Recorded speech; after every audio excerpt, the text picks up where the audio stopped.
kita ada beberapa prosedur yang perlu disampaikan. Karena ini juga pertama kali bagi Kak Nabila yang datang ke konseling, tentunya pasti banyak penalu yang nggak tahu gitu, artinya belum paham gitu apa itu konseling. Jadi sebelumnya saya ingin menjelaskan terlebih dahulu ya, saya izin mengorientasikan terlebih dahulu apa itu konseling itu. Ya, baik. Jadi gini, Kak Nabila, konseling itu merupakan kegiatan yang dilaksanakan oleh konselor kepada konseli, artinya kegiatan yang dilangsungkan oleh dua belah pihak di mana berisi oleh konselor dan konseli. Nah, dalam hal ini, dalam kegiatan ini, konseling ini, konselornya itu saya ini sebagai konselor yang langsung saya konseli, dan Kak Nabila sebagai konseli, di mana konseli itu adalah orang yang dikonselingi, atau kalau secara gamblang kayak perusahaan itu kliennya gitu, kayak pasien lah kalau dokter mah kayak gitu, paham? Nah, kita lanjutkan. Dalam kegiatan konseling ini memiliki beberapa asas yang perlu diperhatikan. Yang pertama yaitu asas keterbukaan, artinya semua bentuk luapan hati yang dipendam ataupun benalu-benalu atau masalah-masalah yang dimiliki itu di sini kita harus terbuka untuk berlangsungnya kegiatan konseling untuk terpecahkannya masalah. Yang kedua, asas kerahasiaan. Saya sebagai konselor ini memegang teguh asas kerahasiaan. Artinya saya sudah berjanji kepada pihak di atas sana bahwasanya ketika saya membongkar rahasia dari klien atau konseli Kak Nabila ini, berarti saya akan kena hukuman. Jadi saya memegang teguh asas kerahasiaan. Jadi Mbak Nabila jangan takut dengan rahasia-rahasia yang Kak Nabila ini sembunyikan.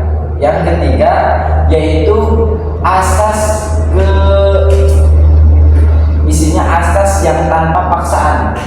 Jadi semua keterbukaan, semua rahasia yang diceritakan oleh Kak Nabila ini tanpa paksaan, benar-benar dari hati Kak Nabila. Meskipun di depan saya, tapi harus apa yang diceritakan, apa yang disampaikan itu dari hati Kak Nabila dan diri Kak Nabila sendiri. Tidak boleh ada paksaan. Ataupun orang di luar sana dalam ruangan ini kita tidak boleh libatkan mereka. Benar-benar antara masalah Kak Nabila yang dihadapi dan saya sebagai orang yang mendengarkan. Dan nanti kedepannya kita akan berdiskusi, paham? Yang terakhir yaitu asas kekinian atau asas keterbaruan. Semua topik yang dibicarakan, semua topik yang disampaikan oleh Kak Nabila, semua masalah yang saya pertanyakan, semua obrolan yang kita rundingkan di sini itu harus memiliki asas kekinian atau keterbaruan. Artinya harus terjalur. Contoh saya bertanya tentang 2 hari ke belakang, ya Kak Nabila harus menceritakan 2 hari ke belakang. Tidak boleh misalkan saya bertanya 2 hari ke belakang, seminggu yang lalu yang diceritakan. Itu tidak boleh. Oke, paham kan? Paham. Oke. Sebenarnya masih banyak asas yang lain, namun yang paling penting apalagi di tahapan awal ini 4 asas tadi. Ditambahkan kita juga belum menemukan keresahan yang dialami oleh Kak Nabila gitu kan? Paham? Oke, kita lanjut ya. Sekarang ini saya mau bertanya tentang keadaannya gimana nih keadaan Kak Nabila? Riang, gelisah, gembira? Untuk saat ini mungkin perasaannya bisa dibilang sedikit bahagia. Bahagia.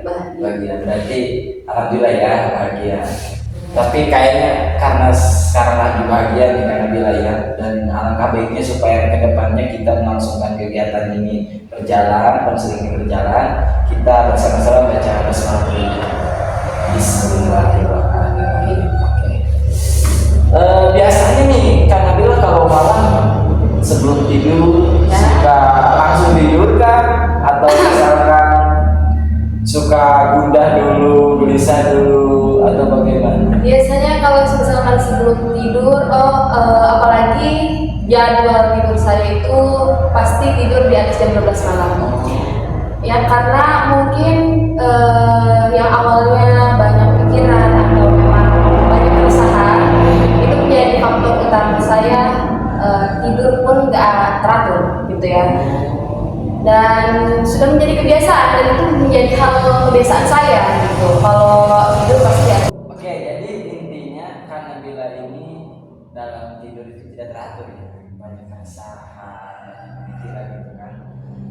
Sebelumnya apakah tidur teratur itu sudah dari sejak kapan gitu? Sejak kapan tidurnya itu tidak teratur? Oh, sejak kapan tidurnya tidak teratur? Mungkin dari setelah lulus sekolah.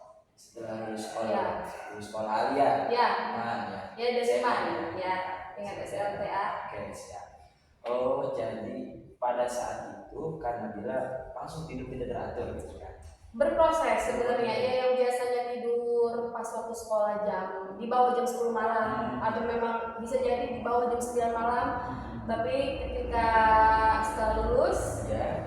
mungkin banyak tekanan atau seperti apa saya nggak tahu, tapi saya merasa di setiap malam itu banyak sekali keresahan, ketidaktenangan, sampai akhirnya berproses dari tidur jam 10 dulu, nanti jam 11, balik lagi jam 10 dan seterusnya, sampai akhirnya saya merasa ketika ingin tidur, misalkan saya tidur di bawah jam 12, itu nggak tahu kenapa saya selalu terbangun di jam 12 malam sampai jam 1 malam.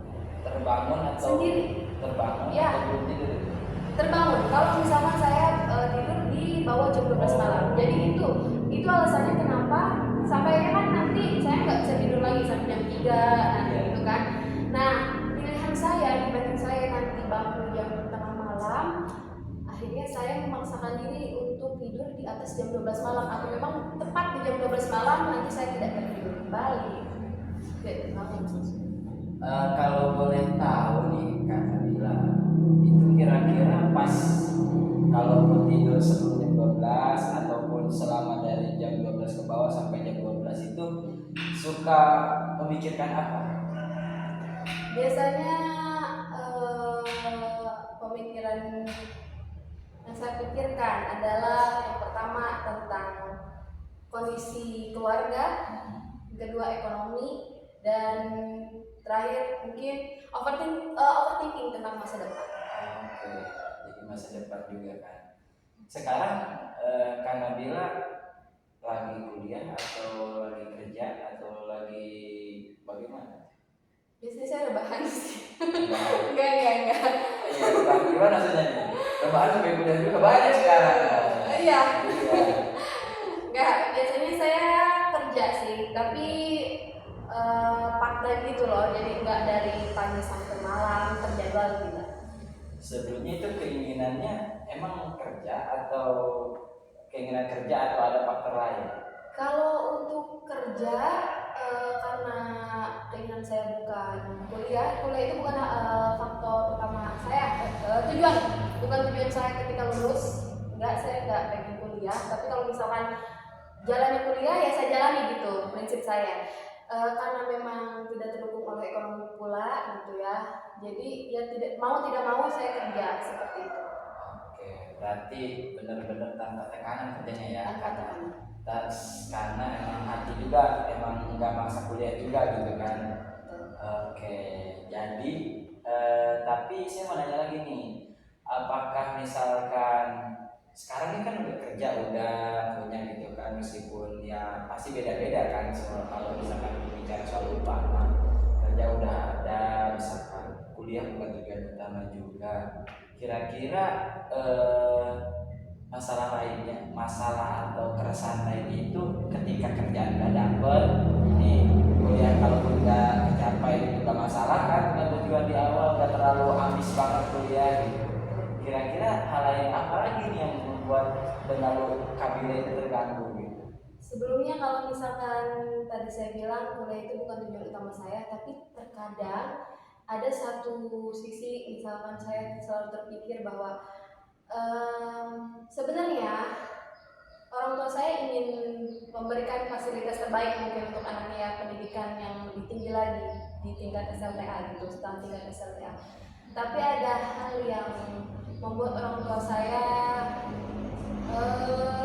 ekonomi keluarga menjadi turun drastis di pas banget di tepatnya gitu pas saya lagi butuh-butuhnya banget berproses lagi mau ke jenjang perkuliahan. Orang tua saya kena tipu dan ketika sampai benar-benar mereka nggak punya tabungan apapun, ya akhirnya menekan saya untuk tidak melanjutkan seperti itu. Jadi mau tidak mau saya harus menerima keadaan itu. Jadi itu yang selalu saya pikirkan. Kadang-kadang saya ikhlas tidak melanjutkan kuliah, tapi terkadang selalu terbersit dalam pikiran saya setiap malam itu adalah kenapa harus seperti ini.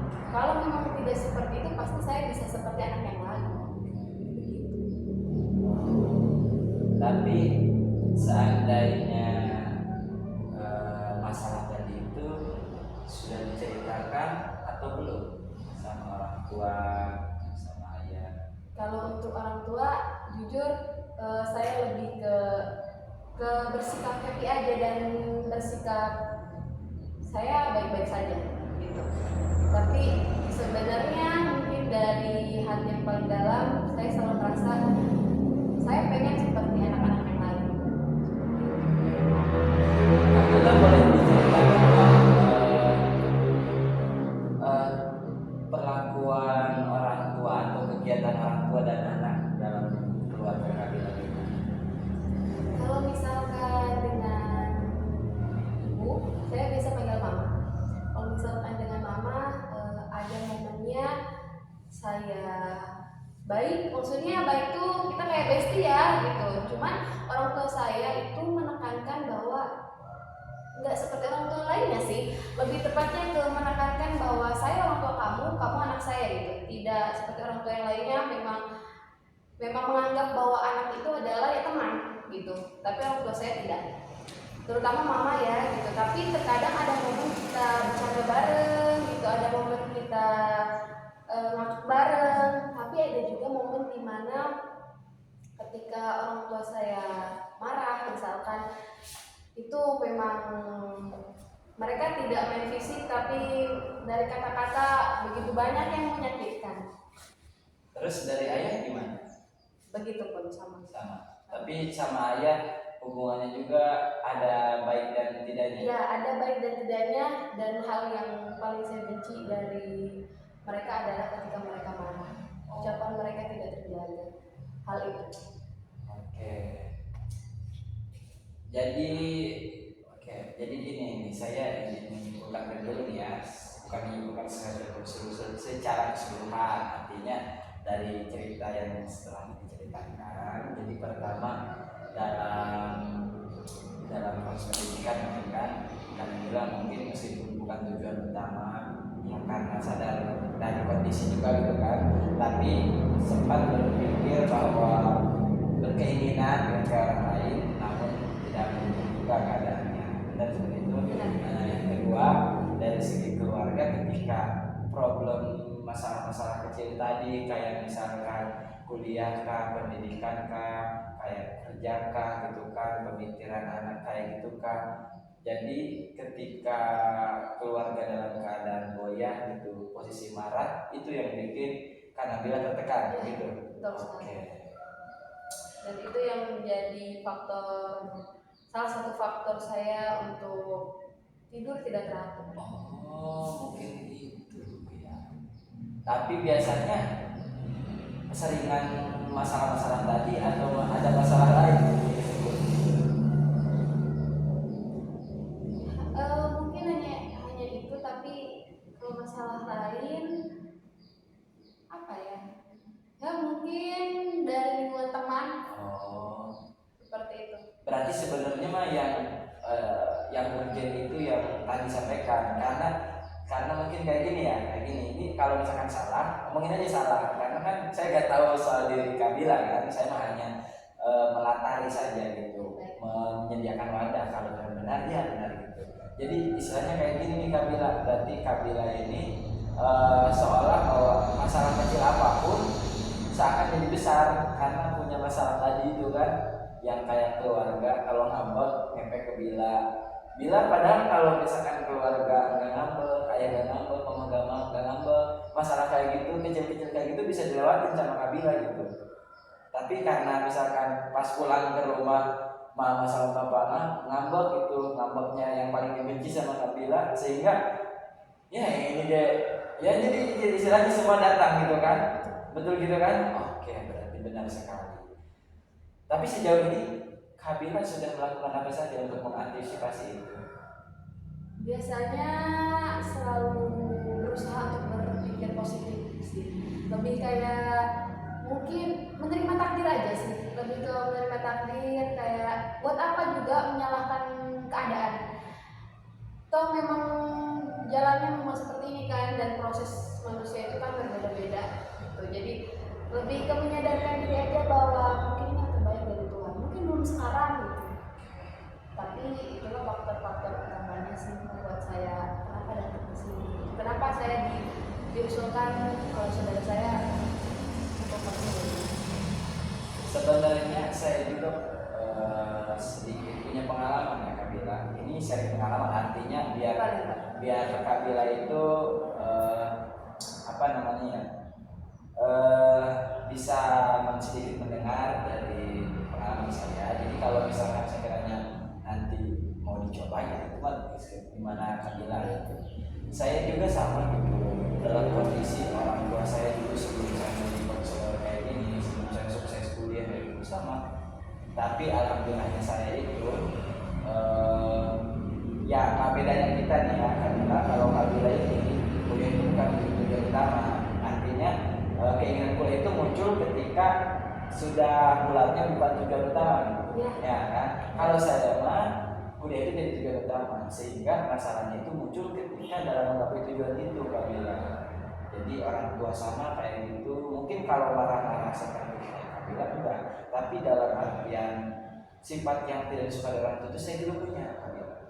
Dia jadi orang tua saya itu benar-benar dia gak marah, dia gak ngebenci anak, tapi sebatas dia itu hanya menjadi bank bagi saya.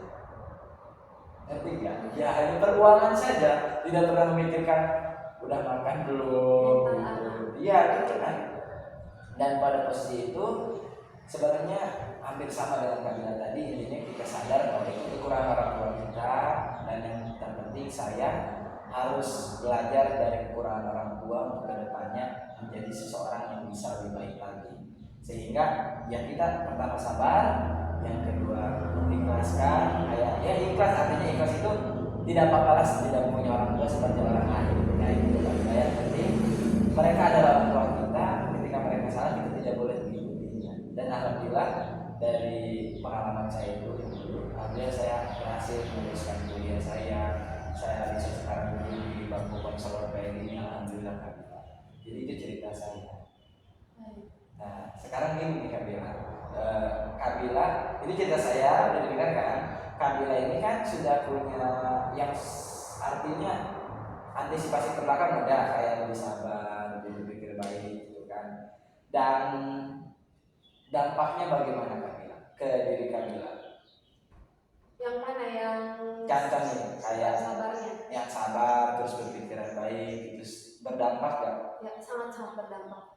Itu yang bikin saya kalau misalkan lagi down itu lagi banyak pikiran, mungkin biasanya suka nangis, tapi untuk menangin diri sendiri pasti saya mengatakan bahwa nggak apa-apa, mungkin ini yang terbaik gitu. Dan dampaknya adalah saya punya kuncinya gitu, saya punya kunci yang saya pegang, saya punya alasan untuk saya bisa tenang dan bisa melanjutkan hari besok. Oke, berarti intinya kuncinya udah ketemu nih. Nah pertanyaan saya nih, sebelum kita menemukan jawaban untuk dilaksanakan ya Kabila dari hasil bicara kita, bukan dari saran sendiri. Ini Kabila, apakah dalam kunci tadi kesabaran, berpikir positif, menerima takdir aja gitu kan, mendekatkan diri kepada Allah, itu konsisten atau tidak? Kalau misalkan kewajiban kita ya untuk mendekatkan diri kepada Allah, itu insya Allah. Tapi kalau misalkan ya mungkin ada titiknya di mana ya walaupun sesabar-sabar kita pasti kita kayak menyalahkan gitu. Menyalahkan, tetap aja menyalahkan keadaan. Dan dari semua aspek yang saya ceritakan itu yang paling yang nggak bisa dan belum ada kuncinya adalah tentang sifat orang tua saya sih sebenarnya. Lebih ke kenapa harus seperti ini gitu. Kalau misalkan marah nggak masalah sih sebenarnya, marah ya wajar ya orang tua marah ke anak, tapi perkataan mereka yang bikin saya overthinking tentang masa depan saya, karena ketika mereka marah maka omongannya, ucapannya itu sangat-sangat menyakiti, dan itu dibilang pemikiran sabar, pemikiran terbuka gitu ya, mau sepositif thinking apapun, kalau misalkan orang tua sudah berkata jelek tentang anaknya, saya tetap overthinking kan. Jadi belum ada kunci untuk hal itu, dan saya sangat benci ketika mereka marah. Saya selalu membuat dan menekan diri saya untuk memahami mereka agar tidak munculnya rasa marah dari mereka, tapi mereka tetap marah kan. Saya ditekan untuk memahami, tapi mereka tidak memahami kembali. Itu yang sangat menyakitkan sih. Dan itu yang ada kunci dalam diri saya. Kuncinya buat menangin diri saya gitu, tentang masa depan atau hal apapun itu. Jadi sabar itu belum bisa sabar untuk hal itu ya. Iya. Oke. Sekarang kan ketemu artinya yang namanya manusia pasti konsistensinya dalam sabar, dalam berpikiran balik pasti berturut-turut. Tapi itu bisa artinya kan ketika punya masalah paling nangis sedikit gak ngaruh. Sedikit gak ngaruh. Harus pikir baik lagi langsung sembuh. Ya. Tapi kalau soal masalah omongan orang tua tadi, apa saja yang pernah Kabila kayak digeluti dalam diri Kabila itu ketika orang tua ngomong itu? Ketika orang tua, saya tidak bisa berbicara langsung maksudnya orang tua saya berbicara apa, tapi itu hal yang mendoakan tidak baik pastinya tentang masa depan saya gitu. Dan itu sangat menyakitkan sampai saya pernah nangis, saya pernah di titik terendah dan lagi nggak ngapa-ngapain gitu, nangis, tiba-tiba nangis, terus misalkan lagi ngerjain pekerjaan rumah atau memang lagi aktivitas apapun, kayak saya merasa diri saya kosong gitu. Kenapa? Karena terpikirkan oleh omongan orang tua saya sih, dan itu yang bikin saya overthinking tentang apakah saya bisa mencapai semuanya dengan doanya mereka yang seperti itu. Walaupun nanti setelah selesai marahnya mereka akan kembali baik gitu ya, tapi kan kita percaya dengan ucapan yang ucapan itu adalah doa gitu. Ucapan itu adalah doa walaupun mereka sedang marah, tapi marah mereka adalah marah yang menurut saya kurang wajar ya seorang orang tua gitu kepada anak-anak. Itu yang bikin saya overthinking sih. Itu yang belum bisa saya temui kuncinya harus apa ya biar saya temui. Terus apakah Kabila pernah ketika orang tua dalam keadaan seperti itu, artinya ketika Kabila ingat omongan orang tua yang demikian, selain dari kayak Kabila punya prinsip bahwa kalau misalkan omongan orang tua aja kayak gini, bagaimana mau terkabul gitu kan? Pernah berpikir yang lain kan? Hanya itu sih sebenarnya, kayak saya merasa jalan masa depan saya kayak terhambat. Apakah saya bisa? Saya banyak keraguan yang saya rasakan ketika ucapan-ucapan itu keluar. Banyak keraguan yang ya betul. Jadi intinya benar-benar kalau ingat soal itu apa dengar gitu kan, langsung jelek, ragu, langsung over gitu kan, langsung down gitu kan. Apakah seandainya misalkan Kabila berpikir bahwa itu apa yang demikian itu adalah support Kabila buat makin baik, pernah dilakukan? Itu pernah terbersit sih dari pikiran saya untuk saya harus bisa membuktikan kan, makanya di titik ini saya berusaha untuk menjadi diri yang baik-baik saja di depan mereka. Saya terlihat tidak punya masalah, misalkan kalau orang tua menyinggung tentang perkuliahan seperti itu, atau memang saudara-saudara saya yang sedang membahas tentang perkuliahan di depan orang tua saya, di depan saya misalkan, saya terlihat baik-baik saja, saya terlihat senyum, dan saya tidak pernah memberikan ciri pada orang tua saya kalau saya sedih gitu. Dan hal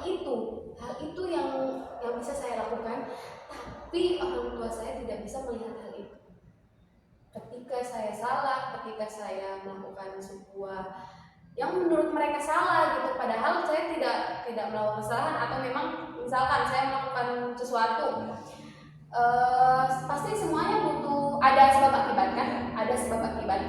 Mereka tidak menanyakan sebab, mereka langsung melihat akibat dan mereka langsung nggak pernah nanya, dan mereka nggak pernah melihat juga sifat saya yang saya mengerti mereka, dan mereka hanya tahu ingin dimengerti. Pertama tadi kalau soal berpikir baik, bahwa misalkan omongan kalian itu dijadikan motivasi, artinya untuk pembuktian bahwa kabilah itu seperti itu pernah, tapi mereka tidak menyadari. Oke, itu gitu kan. Dan kembali lagi pada thinking itu, jadi saya belum menemukan kunci. Terus makanya saya datang ke sini. Seandainya misalkan kabilah misalkan menyampaikan keinginan kabilah kepada orang tua yang lain, itu pernah terbesit, pernah dilakukan? Baru pernah melakukan, tapi kalau terbesit pasti ingin dong. Tapi melihat kondisi ya, dengan sifat orang tua yang seperti itu, agak ragu untuk melakukannya. Jadi mungkin pilihan terakhir harus memang saya yang memahami terus kan, makanya saya datang ke sini. Oke, jadi ketika dalam keputusan ini, Kanabila ini yakinnya itu tingginya kepada Kanabila untuk berusaha menceritakan, atau Kanabila berusaha bertahan dan memahami mereka? Saya berusaha bertahan. Apakah misalkan Kanabila tidak berpikir, seandainya nih contoh nih, kalau misalkan Kanabila bercerita, responnya kayak gimana gitu?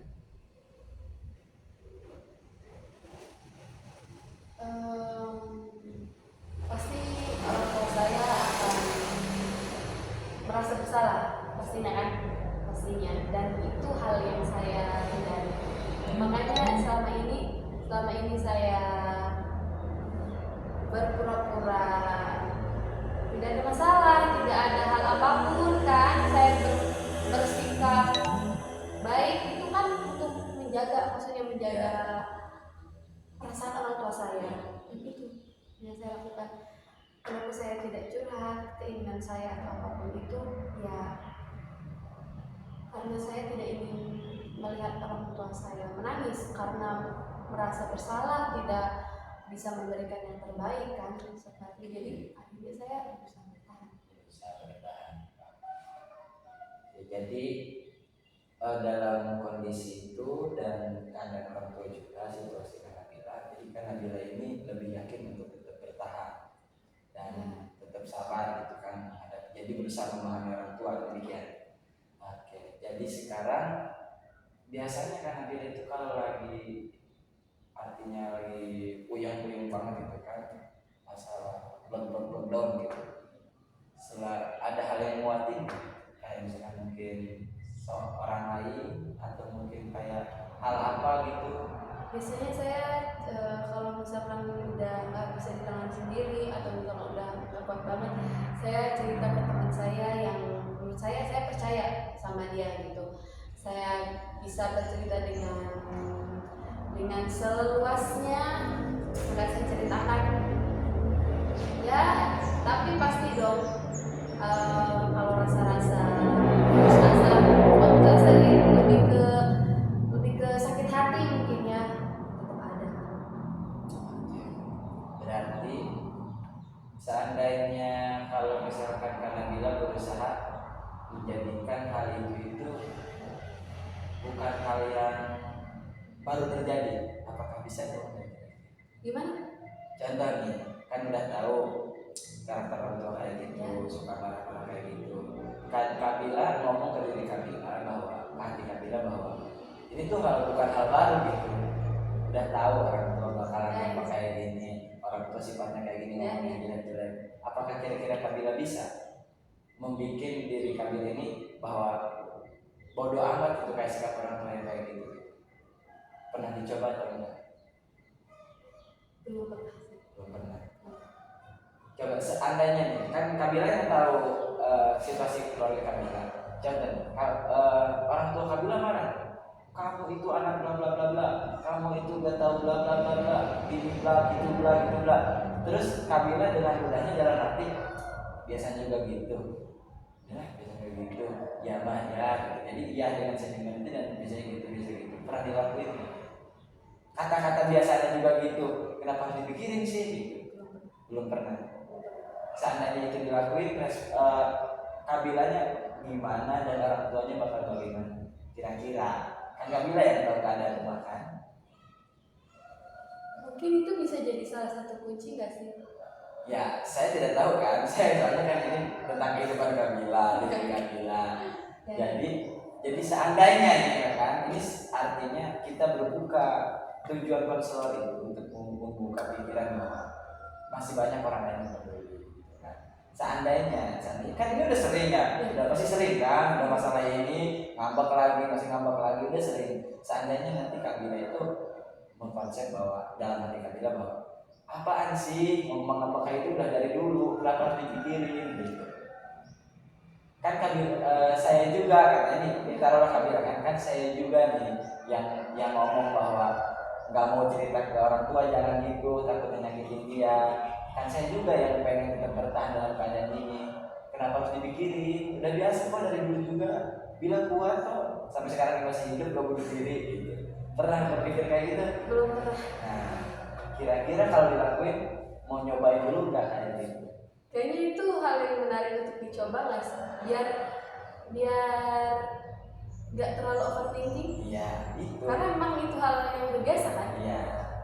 Karena dari jawaban-jawaban Kabila emang solusinya yang penting Kabila itu sekarang bisa kuat dengan rasa sabar, dengan rasa berpikiran positif.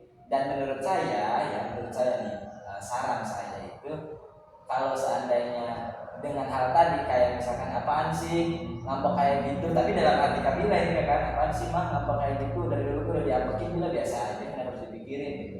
Itu nanti rasa sabar Kabila, rasa overthinking Kabila dan rasa overthinking dan sabar itu makin rasa sabar dan berpikiran baik itu akan makin meningkat karena Kabila udah mengkonsep bahwa masalah itu tuh kayak apaan sih gitu, udah sering mikirin mah ya gitu ya, tapi dalam hati gitu kayak berpikir apa gitu, kayak seolah kita nih betus ban gitu ya, betus ban tinggal ke tapal bengkel gitu karena udah tahu kan jawabannya gitu. Begitupun ketika orang tua marah gitu, jadi dulu dia marah itu saya bisa ngelewatin percuma nangis gitu kan, ujung-ujungnya gak gimana gitu. Berarti tinggal cuekin aja gitu. Itu kalau saran saya, mau dicoba? Itu hal yang menarik untuk saya coba dan harus saya coba. Oke, mau dicoba nih ya. Boleh. Nah jadi mungkin kita kesimpulannya dalam pertemuan ini, dalam jam awal ini, mungkin kalau misalkan seandainya kedepannya belum bisa mandiri dengan pertemuan yang pertama ini, boleh langsung konsultasi lagi kedepannya berubahnya kayak gimana. Artinya kalau misalkan wah ini misalkan bukannya makin balik gitu, malah makin buruk, gak apa-apa datang lagi. Tapi saya berharapnya karena bila ini dari konseling ini udah tahu kita review tadi kan masalah solusi-solusi yang kita temukan dari banyaknya pertanyaan saya. Kalau seperti ini bagaimana katakan bilang gak cocok, kayaknya gak bisa, saya gak bisa, dan akhirnya kita menemukan saya mau mencoba kayaknya yang ini. Nah, berarti setelah dari itu boleh dilakukan. Gimana Kak Bila? Saya harus mencoba. Nah, bisa ya. Oke. Mungkin ya karena udah waktunya juga ya. Udah waktunya ya. Nanti di lain waktu datang lagi saja kalau misalkan ada keperluan. Bisa berharap tidak datang lagi, yang artinya mungkin Kak Bila sudah bisa mandiri dengan masalah yang tadi dihadapi. Oke. Ya, yuk. Terima kasih. Ya, sama-sama.